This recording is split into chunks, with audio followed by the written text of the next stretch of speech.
Welcome to another study of God's Word. We're continuing our studies in the book of Ecclesiastes this evening. We're so thankful for each and every one of you who are joining us, those who are joining us through Facebook or through YouTube. We appreciate you tuning in and studying along with us, and we encourage your interaction. Let us know if you have any questions or comments all along the way, and we'd be delighted to answer those as we study through this section of the book of Ecclesiastes. We're looking at this book that I think is so very relevant. It deals a lot about frustration and sort of the observation of futility. What does it matter? What's the point? Those kinds of questions that I think in a time that such as we live in are very pertinent questions that a lot of people are asking. And I think Solomon works his way towards the answers to those questions, all the while also admitting that those questions are difficult. So incidentally, we have Luke Capps with us on the phone this evening, and so he'll be joining in by phone. And of course, Marshall and I here, and we're glad to study together again this evening. Before we get started, Marshall, would you lead us in a word of prayer? Sure. Let's pray together.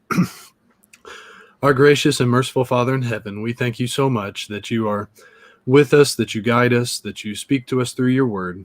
Father, we pray as we open up your inspired book of Ecclesiastes that we will see the futility of life under the sun without you, but then note that there is great joy and there is great hope when we put you into our lives, realizing that you already are as our creator, own us, and you deserve all the glory. Father, help us to make the decision to give you whatever we have in this life so that we might find true enjoyment in the things that we possess here for this short while.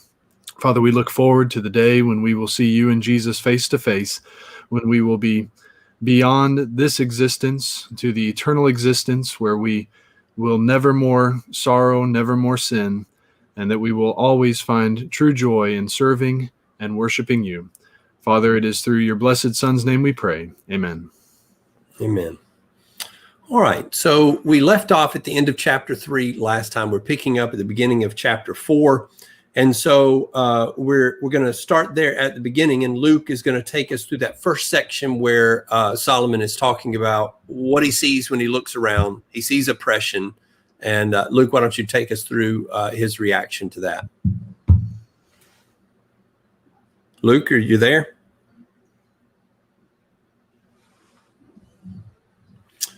Well, all right. I said we'll have Luke here with us. We may not have Luke with us here tonight. So let me pick up there. Looking in chapter 4 and beginning, he starts off the chapter by saying, I looked again at all the aspects or all the acts of oppression which are being done under the sun. And behold, I saw the tears of the oppressed, and that they had no one to comfort them. And on the side of their oppressors was power, but they had no one to comfort them. So I congratulated the dead who are already dead more than the living who are still living. But better off than both of them is the one who has never existed, who has never seen the evil activity that is done under the sun. I have seen that every labor and every skill which is done is the result of rivalry between a man and his neighbor. This too is vanity and striving after the wind. The fool folds his hands and consumes his own flesh. One handful of rest is better than 2 fists full of labor and striving after the wind. Well, this section here, he makes the observation that he sees all of these acts of oppression, and he sees the tears of the oppressed, and he sees that there's not really a solution. There's no comfort. That's the language that he uses here. And can you imagine being in Solomon's shoes in particular? Here's Solomon, a wise man, a man with power. You would think he would be able to do something. But he says that there doesn't seem to be a solution. And in fact, his solution, if you will, it's not really a solution, but his solution, if you could call it that, is to congratulate the dead who are already dead more than the living. And then he says, let me go one step further and let me say that the ones who really have the advantage are those who are never born in the first place. Well, I would say, first of all, that this echoes the frustration that we see in the book of Job. As you look at Job and his reaction to the really just overwhelming oppression that Satan brings to Job, his response is, it's better off to have not been born. Curse the day that my mother conceived me. And so Job has that same sensation. So that's Solomon's sort of answer to the oppression. I think that should say something to us. You know, if you and I, sometimes we might see oppression, we might feel helpless. There's a sense here, you're not alone. You're not the only one who feels helpless. You can be a powerful king. You can be one of the most powerful kings, certainly the wealthiest and the wisest king that ever lived, and you could still feel helpless against the oppression that you see all around you. Solomon certainly did. And so he doesn't look at all of this and say, ha, now I've got the solution. No, he says there doesn't seem to be any solution. And so the only solution is to avoid it. And the only way to avoid it, he says again, is not even to be a part of the planet, not even to live a life here. I think what that says to us is how is the extent to which he feels that helplessness, because he doesn't say go live in a more prosperous country. Make sure you live in a government that is a democracy. You know, that's the answer. No, the only answer I can come up with all of his wisdom is just better not to be born. He also says, though, that I've seen every labor and every skill which is done, and it's the result of rivalry between a man and his neighbor. And I think this ties in somewhat with the oppression, that oppression is the result of everything is a competition, that everything so much is the result of somebody trying to get one up over another. Now, look, I enjoy very often, we all do, are very thankful for the fruits of competition.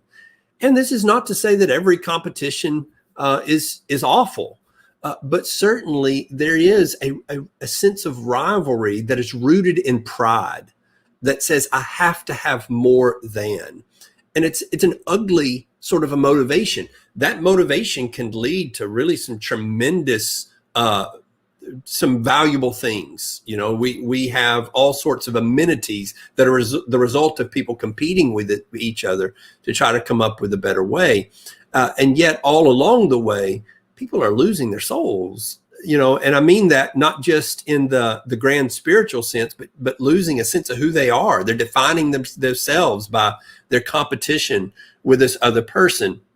And so much evil is committed in with the motivation of, I've got to get ahead. I've got to get beyond this person, keeping up with the Joneses, we might say. He also says in verse 5, on the other hand, the fool folds his hands and consumes his own flesh. Now, this is an interesting thing that Solomon will do as we go all through the book of Ecclesiastes. He'll say one thing, and then he'll kind of come over to the other end and say, but this isn't the answer either. So you've got the competition, right? We're keeping up with the Joneses. What do a lot of people do sometimes? Say, I want to get away from it all. I want to get off the grid. I want to get away. I want my closest neighbor to be a mile away from me. And so they just get away from everybody. I want to live on an island. He says, that's not it either. You're just consuming your own self. And so even if it's just you, there's still almost a sense of competition. There's certainly a sense of that we are consumed within ourselves. And so it's not just being around other people that's the problem. Even if we're all by ourselves, there remains a problem. And so again, going back to the beginning of that section, there's no solutions, not here and now, not under the sun. There doesn't seem to be a remedy to this frustration. Well, that brings us then into chapter 4 and verse 7. In chapter 4 and verse 7 beginning, we have another aspect of this talking about togetherness. So we went from not being together, and now we're going to talk about the value of being together. He says, beginning in verse 7, I looked again at the vanity under the sun, There was a certain man without a dependent, having neither a son nor a brother, yet there was no end to all his labor. Indeed, his eyes were not satisfied with riches, and he never asked, and for whom am I laboring and depriving myself of pleasure? This too is vanity, and it is a grievous task. Two are better than one, because they have a good return for their labor. For if either of them falls, the one will lift up his companion. But woe to the one who falls when there is not another to lift him up. Furthermore, if two lie down together, they keep warm. But how can one be warm alone? And if one can overpower him who is alone, two can resist him. A cord of 3 strands is not quickly torn apart. Well, this is a part of Ecclesiastes, part of chapter 4, certainly, that is maybe more familiar.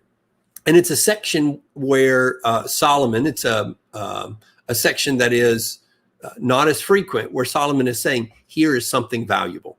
So very often he's saying, this is useless, there's no point. He says, here's something worthwhile. And so one of the things, so the way he starts that out is by showing how useless it is when we don't have anybody. What's the point? What are you going to work for? Who are you providing for? What's your purpose? One of the greatest drivers and motivators for people sacrificing and putting themselves at great risk is to provide for others, to provide very often for another generation. You look at this country's history. You can look at waves of immigration all through this country's history. And it's incredible the amount of pain and suffering and risk to life and limb that many groups have endured. And without fail, when you ask them, why would you do this? Because they would not reap the benefits in their lifetime. It was always with a mindset of a later generation, maybe even a couple of generations down the road. But someone who is only by themselves and for themselves, well, there's no point. There's no point in getting on that boat and risking life and limb for only a mild increase in living standard. But if that's going to bring generational change, well, then it would be worthwhile. And so thinking beyond self leads to a greater sense of purpose and a greater willingness and a pleasure even in doing labor, because we're thinking about who that is for. Well, then he illustrates some ways in the immediate that two are better than one, some ways in the here and now where friendship brings considerable value. In the first place, he says two are better than one because they have good return for their labor. When you have two people working together, the value of that is more than the sum of each of those individuals working alone. Now, I can tell you this from a standpoint of doing construction work. When I have built houses and remodeled and done remodeling projects and so forth, when I am by myself, sometimes I have to sort of almost build a helper. I have to make structures and scaffolds out of wood and so forth to hold the other end of the board. And so it takes me a considerable amount of time just to make up for the fact that I don't have someone else there helping me. When someone else is helping me, not only do I have their labor and it takes away that extra time that I was consuming, but in addition, I've got another set of eyes. I've got another mind to think through problems, hiccups along the way that we might have. And so in so many ways, you increase the profit, not just double, but even more so. And so two working together certainly increases the profit than those two working alone. Well, in addition to that, he says, if either of them falls, one will lift his companion, will lift up his companion. He goes on to give the negative aspect of that. Woe to him who falls, who doesn't have the companion. What's going to happen if you fall into a pit and there's no one to pull you out? And so, again, it's valuable when just life, the tragedies of life occur, to have someone by our side. And it's so much easier to get up from those times when life knocks us down when there's someone there to help pull us up, whether it's physically, as the illustration suggests, or even emotionally and in other ways, spiritually. Again, we have all sorts of references to this in James chapter 5, for instance, when you are sick. And I think he's specifically talking about spiritual sickness there. He talks about calling the elders, call someone to anoint you with oil, to pray for you, to pick you back up when you've fallen down. And then finally, for another illustration, it says, verse 11, the next illustration, it says, if two lie down together, they keep warm, but how can one be warm alone? And I'll just say a quick word about this, that this is a practical necessity of being out under the stars. We don't live out under the stars very frequently, except sometimes by choice. But this was just a practical matter. Keeping warmth is vital, obviously, when you're out there in the elements. And so as a practical matter, two bodies together provide warmth. They provide more warmth for each other than a single body does alone. There's nothing tawdry here, though some people would try to make that out of this, just like they would try to make that out of David and Jonathan's friendship. But it's just the idea that we provide a great sense of support for each other in that way, that warmth and comfort. It's not to say that wouldn't be inclusive of the marriage relationship, but it doesn't need to be that. It can simply be a very warm friendship like David and Jonathan would illustrate. And then finally, there in verse 12, if one can overpower him who is alone, two can resist him. And so that's again, the dangers of life, not just natural dangers, but others coming up against us. And again, that could be physical, but it could also be the philosophical, the religious aspects. And so when someone is attacked, it is so helpful to know that you have someone there standing by your side. I've often thought it is so much better to have someone else to come to your defense than to have to come to your own defense, especially when you're being attacked at a personal level, not physically, but in other ways. And so two are better than one in that way. And then he rounds that out by saying a cord of 3 strands is not quickly torn apart. So the idea is if 2 are good, 3 is even better. And so we gain by adding to those relationships, those friendships where we support one another and build one another up. Well, from there, he starts talking about the value of leaders and what we think is a valuable leader versus what's actually a valuable leader. Marshall, why don't you take us through that section there? Sure thing. And so we're going to be in Ecclesiastes 4, 13 through 16. And by the way, I do have Luke with me on the phone, and we're going to try to bring him into the next section that he's prepared to teach. But let's begin by reading Ecclesiastes 3, 13 through 16 together. It says, a poor yet wise lad is better than an old and foolish king who no longer knows how to receive instruction. For he has come out of prison to become king, even though he was born poor in his kingdom. I have seen all the living under the sun throng to the side of the second lad who replaces him. There is no end to all the people, to all who were before him, and even the ones who will come later will not be happy with him, for this too is vanity and striving after the wind. Now, in this section, Solomon highlights the futility of high position, as it were. Now, this could be a autobiography, as it were, of Solomon looking at his kingdom, maybe in his old age, and sees the rebellion of maybe someone like Jeroboam.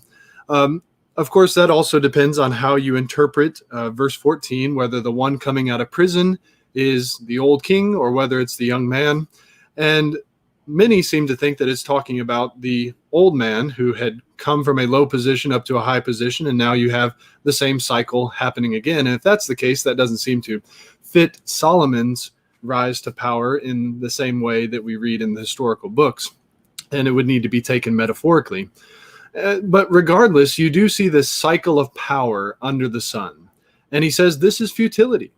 In fact, you see a historical representation of this cycle of power, which God in his providence did not allow to come to fruition in David and Solomon. Or excuse me, not Solomon, but Absalom, where the young man was able to sway the people and they followed him. And then he was taken out so that David received his kingdom back. But regardless, the point is clear. Worldly power is insecure and impermanent. Worldly power is insecure and impermanent. And that's something we need to keep in mind whenever we're trying to rise up the social ladder, whenever we're trying to get to the next step. Realize that is fleeting. That's why it's vain. It's not going to last forever. And so in the illustration that Solomon gives here of this old king, he may have started out wise. He may have ascended to the position of royalty. But if he refuses to heed instruction, if he becomes a fool, then better is the young man who is wise and maybe cunning and able to conquer that old foolish king. And what we see here is something we see in politics all the time. The poles change in an instant. They can shift from one person to the next, depending on the whims of the people.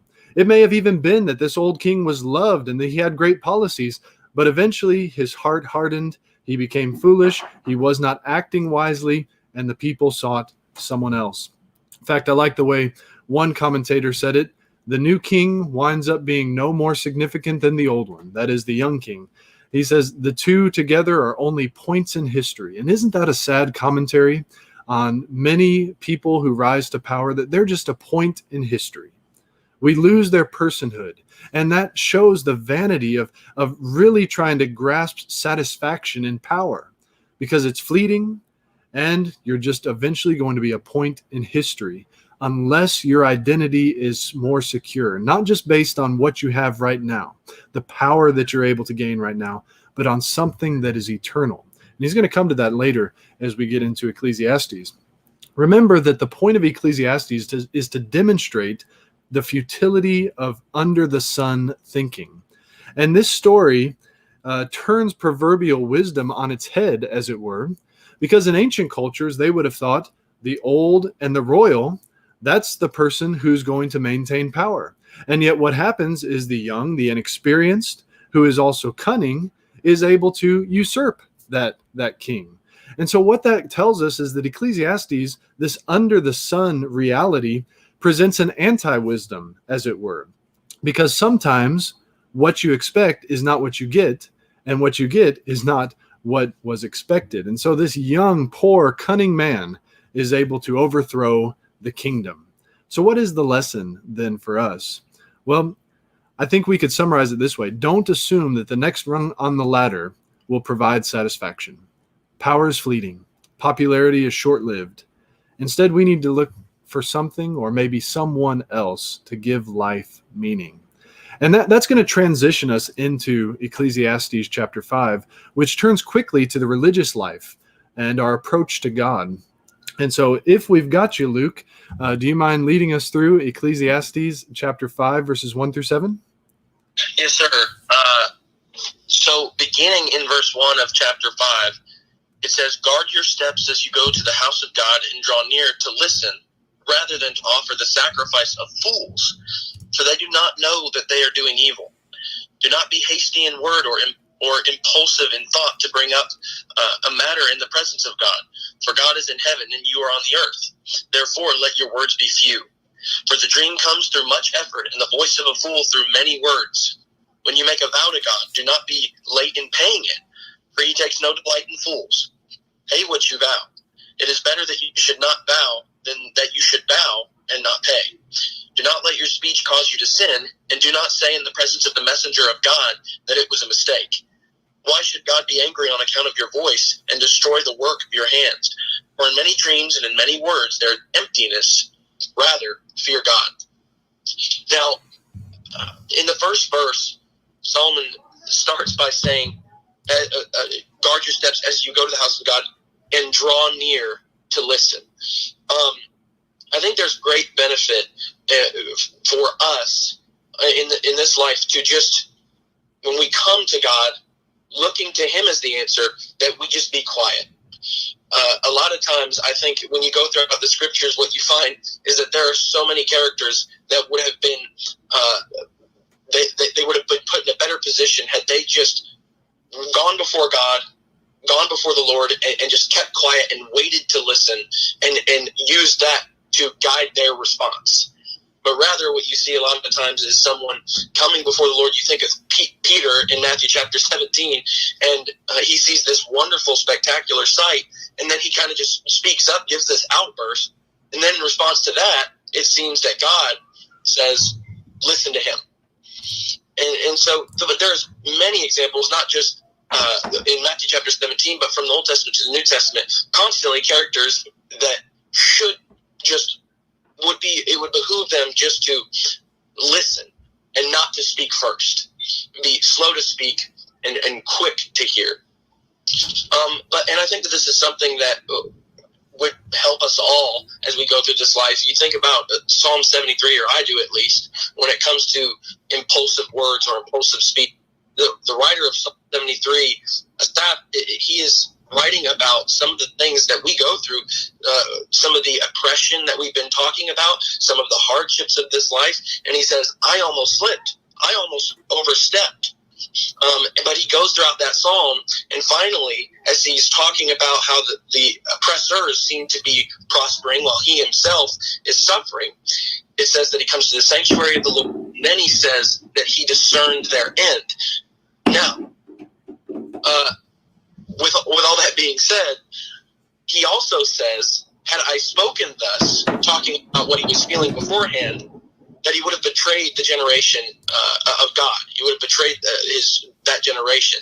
And so, again, there's such a benefit in just being slow to speak and waiting to go to God for that answer. And I think in Psalm 73, you see that answer.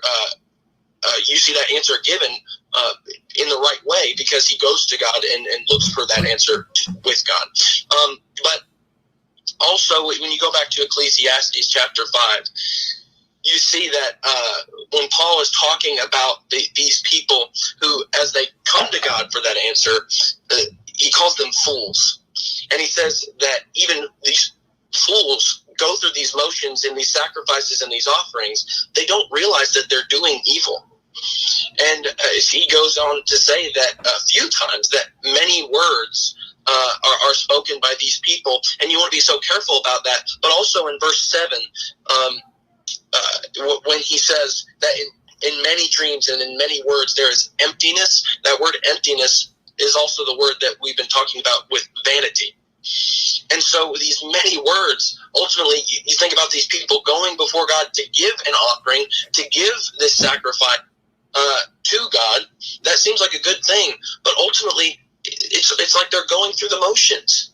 And in some of these vows that they're making, these many words, they won't save us. They won't save you. Just saying them. If you're gonna make a vow to God, if you're going to be using words before God, you need to be doing so with proper reverence, and you need to be doing so, as he says in verse 7, with a reverent fear of God.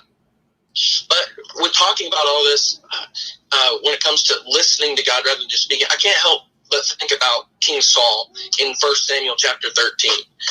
In 1 Samuel chapter 13, Saul becomes very frightened during battle, and he's worried that Samuel the prophet is not going to make it to bless him and make an offering to God, so that way they might win this battle.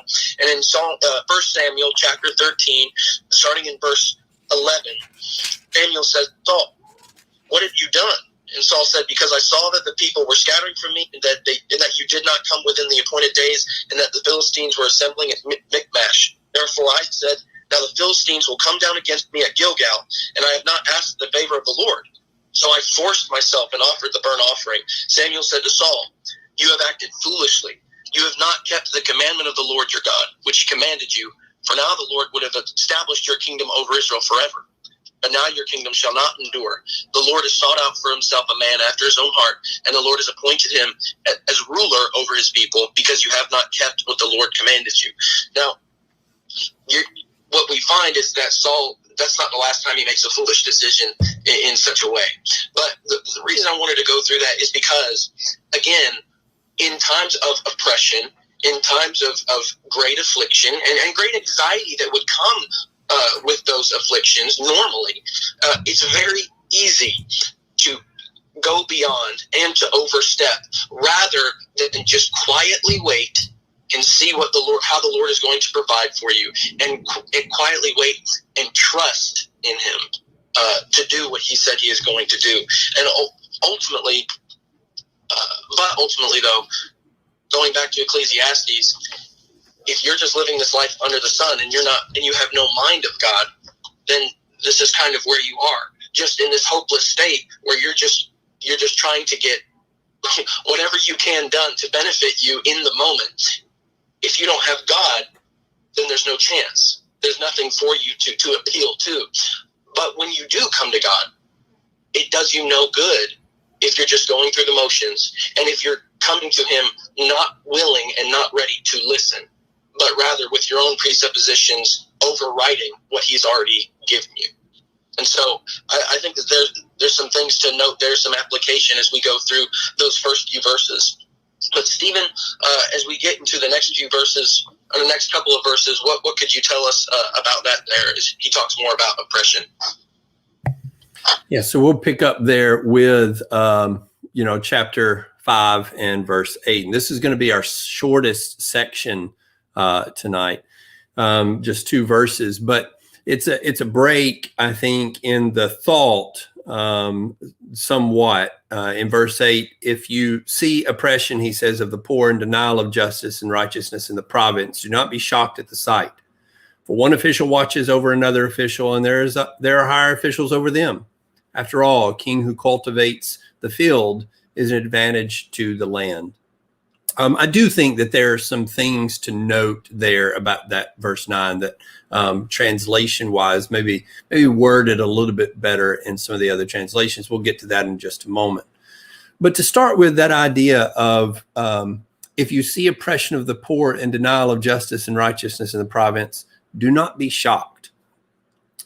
I think in some sense we want to be shocked, and maybe we think at some level we need to be shocked. I think it's okay to be disappointed. I think it's okay to be frustrated. I think it's even okay to be angry and to want better.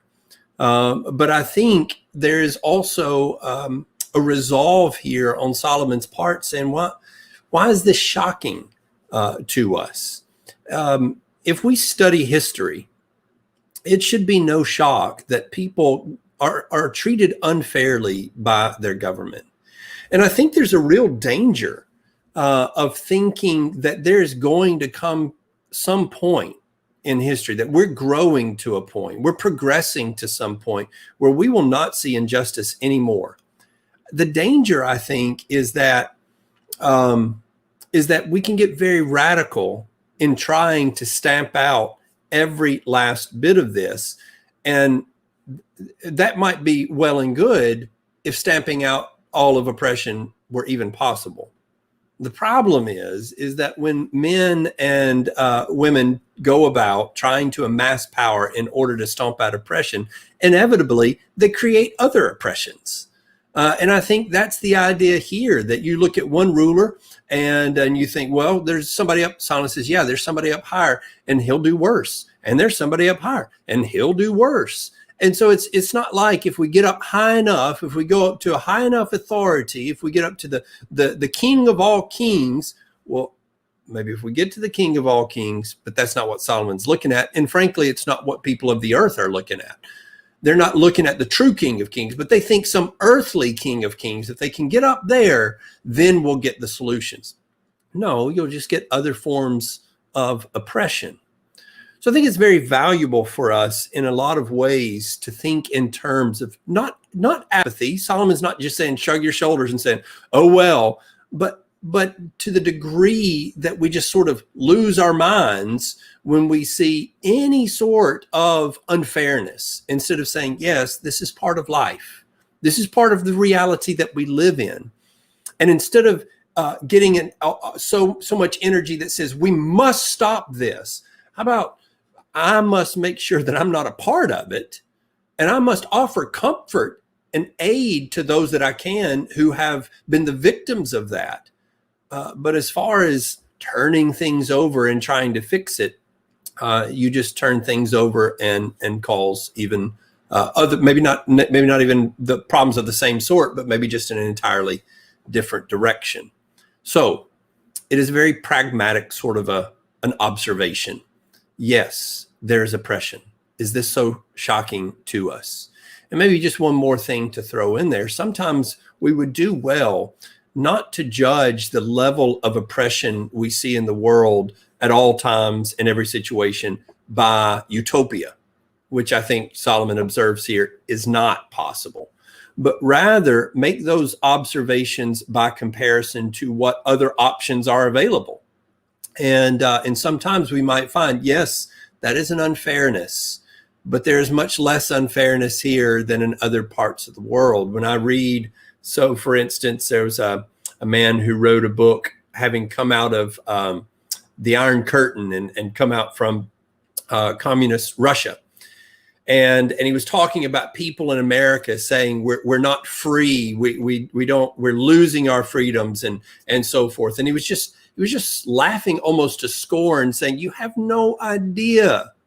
I was a political prisoner who tapped on a toilet to communicate with other people about what was going on in the world. And you are, bemoaning the state of affairs here. Now, that doesn't mean that there's not problems here, but to have some level of balance as we make that observation, it is just the nature of things. And I think particularly that balance comes in verse 9, when he says, after all, king who cultivates the field is an advantage to the land. Now, that after all sounds like it follows on verse 8, right? So if verse 8 is true, then, well, after all, then this is true. But I think really it's a contrast. So in the first place is oppression. And he says, what are you going to do? You're going to keep going up the ladder and there's just another leader. You take that guy out. There's another leader over him. And so there's not a solution. He says, but there is some value. There's some value in a king who cultivates the land. There's an advantage to that. What does that mean? Well, I think the idea is that we need to appreciate when there is a ruler who, while there may be injustices, and that those injustices may occur either on his watch or maybe because of the way he's governing, if he is providing some measure of stability, that is something to be thankful for. I think that's certainly the case in the first century. In Rome, there is chaos. There is certainly injustice. And the injustice particularly would be towards those who didn't have citizenship, those who were lower class, either economically or politically. And they were, frankly, horribly abused. And yet for all that, Paul writes, for instance, in Romans chapter 13, that we give honor to those who are in authority.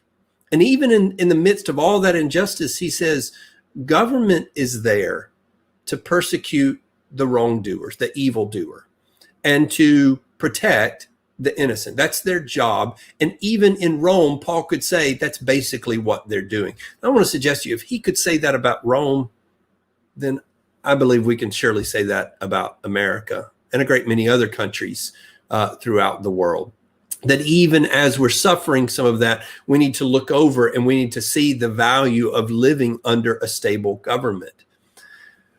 Some of the people that have come out of some very oppressive governments might ask questions like this. In fact, I've read several of them who ask questions like this.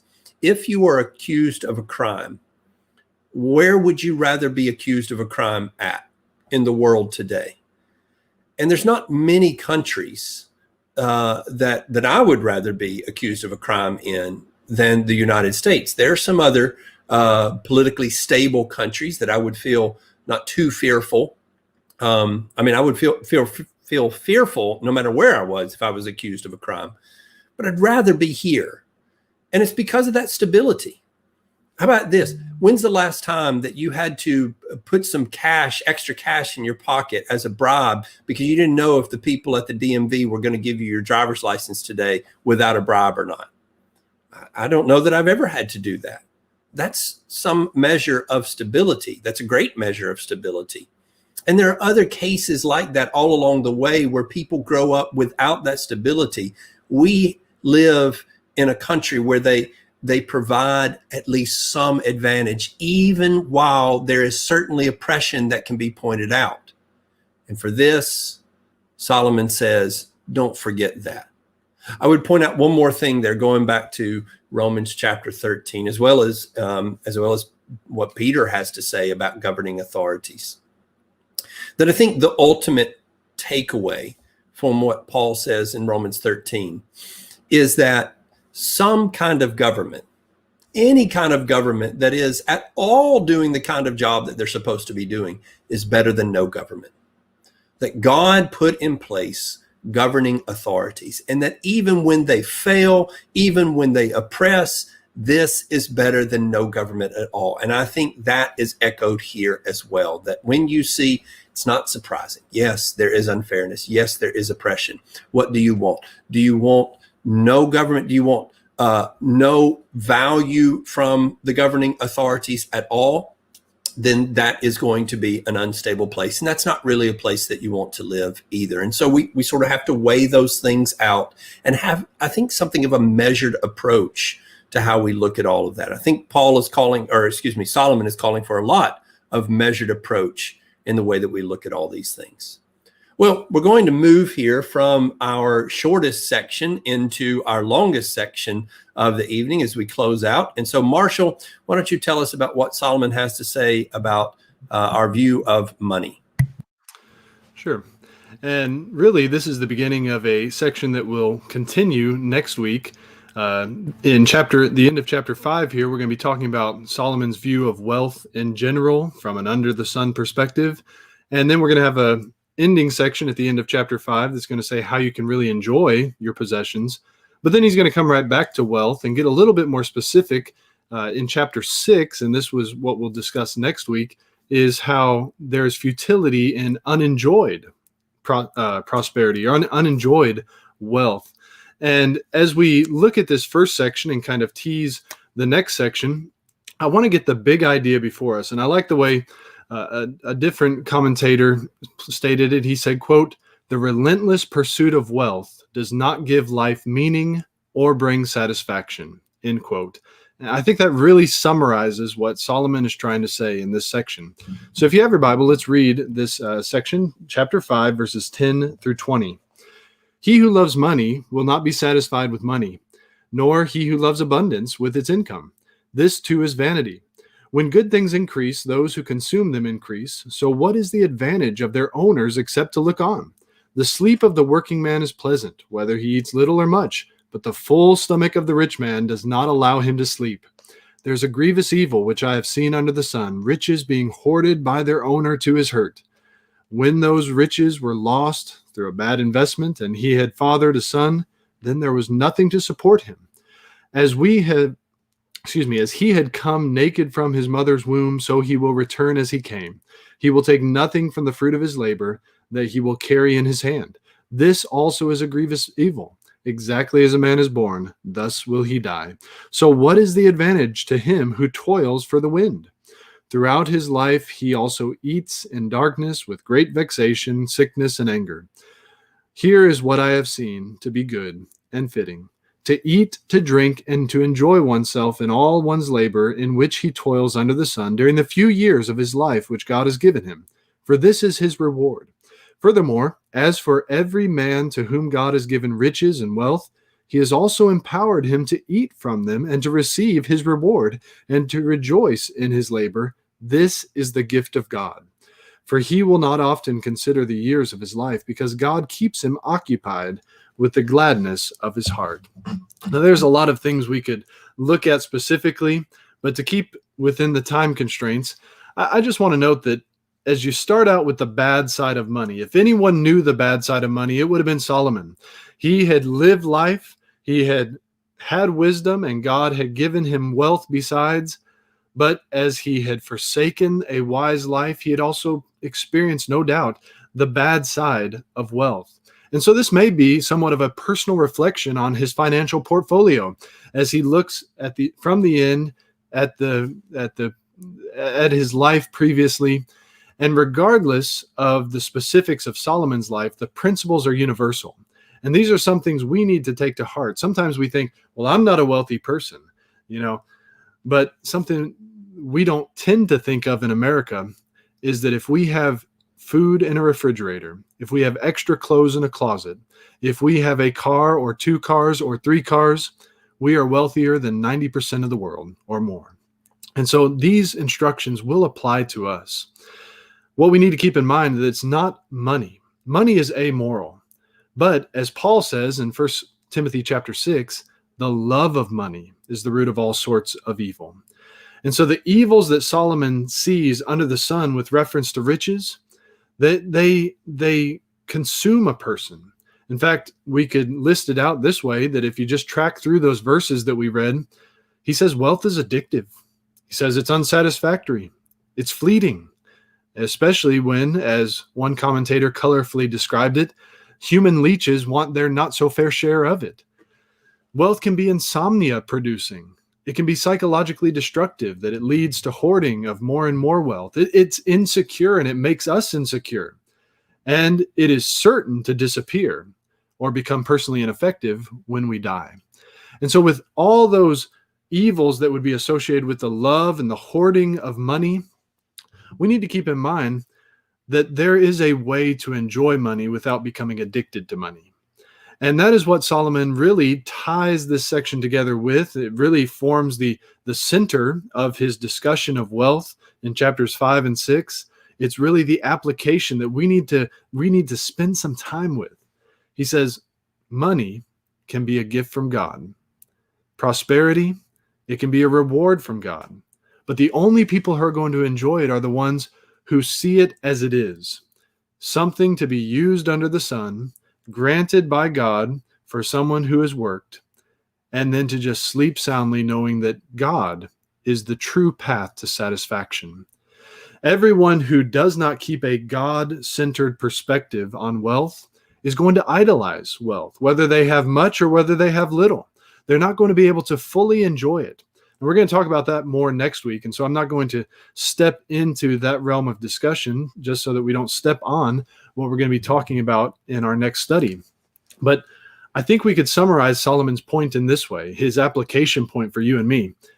Joy comes from God, not stuff. Joy comes from God, not stuff. And that is something I need to learn. It may be something you need to learn, that really this life is not what we gather.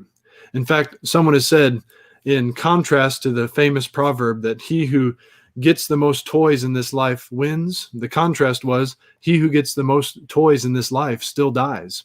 And that's the point Solomon is making, is your life is not going to be measured by what you gain, because it could be lost very quickly in this life. It will definitely be lost to you in the next life. And even if you give it to someone else in this life after you die, it could be very quickly go away, as Solomon has already discussed about leaving an inheritance to a fool or leaving nothing to your son. Either way, wealth is a means to an end. It is a gift from God for those who keep a right perspective under the sun. Now, I'll go ahead and stop there so I don't step on next week's discussions. I'll get Luke with the phone up here next to the microphone just in case we have any comments or questions from either of you guys' side. So, brothers, do you have anything that you want to add to those comments or any questions that have come up during the course of the study? We don't have any on the side. Okay. So let me quickly check my side. Looks like we have just one comment, but appreciate you commenting, Sherry. But we'll it's basically echoing what we've said. So let me go ahead and preview what we're going to be talking about next week. We're going to continue our discussion of wealth, as has already been stated. We're going to circle back to that idea of wisdom and folly in our next study as well. But we're also going to be talking about probably one of the most controversial sections of Ecclesiastes, the supposed tempering of righteousness and the allowance of wickedness. And we'll see if that's really what Solomon is saying. If he's saying to have a truly balanced life means don't be too righteous and don't be too wicked. But don't worry, because Stephen and I are going to give that section to Luke. So it's going to be we're going to breeze right through that, and he's going to give us all the answers. But thank you all for joining us, and we and Lord willing, we'll see you next week. Anything you guys want to add? Appreciate everybody tuning in. We look forward to seeing everybody next week. Sorry you weren't able to be on camera tonight with us, Luke. We hope you'll be able to join us on camera next week as well. Yes, sir. Thank you, everybody, for tuning in. And we will pick back up with chapter 6 next week. And we hope that each one of you be able to join us.